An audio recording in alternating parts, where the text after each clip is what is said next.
அன்பு தமிழ் நெஞ்சங்களுக்கு வணக்கம். நம்பாதீர்கள். ராஜ்கிரண் போட்ட பதிவால் சர்ச்சை. நடிகர் ராஜ்கிரண் போட்ட பதிவால் சர்ச்சை எழுந்துள்ளது. என்னுடன் எடுத்த புகைப்படங்களை வைத்துக்கொண்டு என் சொந்தக்காரர்கள் என்றோ எனக்கு வேண்டியவர்கள் என்றோ கூறிக்கொண்டு யார் உங்களை அணுகினாலும் அவர்களிடம் கவனமாக இருங்கள் என ராஜ்கிரண் தெரிவித்துள்ளார். மேலும் யாரும் யாரையும் ஏமாற்றக்கூடாது என்பதற்காகவே இந்த பதிவு எனவும் அவர் கூறியுள்ளார். யாரை குறிப்பிடுகிறார் ராஜ்கிரண்? தெரிந்தால் கமெண்ட் பாக்ஸில் பதிவிடுங்க.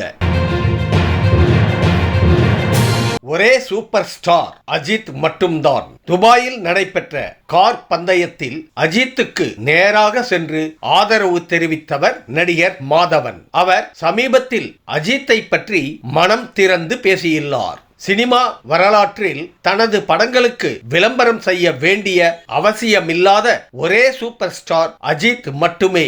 அவரது படங்கள் அனைத்தும் அஜித் படங்கள் என்றே இன்றளவும் பேசப்படுகின்றன என மாதவன் கூறியுள்ளார். இயக்குனர் மணிரத்னத்தின் அடுத்த பட ஹீரோ யார் தெரியுமா? இயக்குனர் மணிரத்னத்தின் படங்களுக்கு எப்போதுமே மவுஸ் உண்டு. வசூல் ரீதியாகவும் விமர்சன ரீதியாகவும் அவரது படங்கள் பெயர் எடுக்கும். அவர் தற்போது 34 ஆண்டுகளுக்கு பிறகு கமல் நடிக்கும் தக் லைஃப் திரைப்படத்தை இயக்கி வருகிறார். இந்த நிலையில் அவர் அடுத்து புது முகங்களை வைத்து புதிய திரைப்படம் இயக்க உள்ளதாக சினிமா வட்டாரங்கள் தெரிவிக்கின்றன.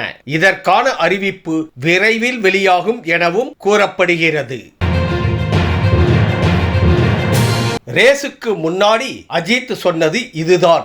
ரேஸில் பங்கேற்பதை பல மாதங்களுக்கு முன்பே அஜித் தங்களிடம் கூறியதாக மகிழ் திருமேனி தெரிவித்துள்ளார். நேர்காணல் ஒன்றில் பேசிய அவர் பிரபலங்களின் பொது பிம்பத்திற்கும் அவருடன் நேரில் பழகுவதற்கும் எப்போதும் வித்தியாசம் இருக்கும் எனவும், ஆனால் அஜித் பொது பிம்பத்திலும் நேரிலும் ஒரே மாதிரியாக இருப்பதாகவும் கூறினார். ரேஸில் ஏதாவது நடந்தாலும் படத்திற்கு பாதிப்பு வரக்கூடாது என கூறியதாகவும் அவர் தெரிவித்துள்ளார்.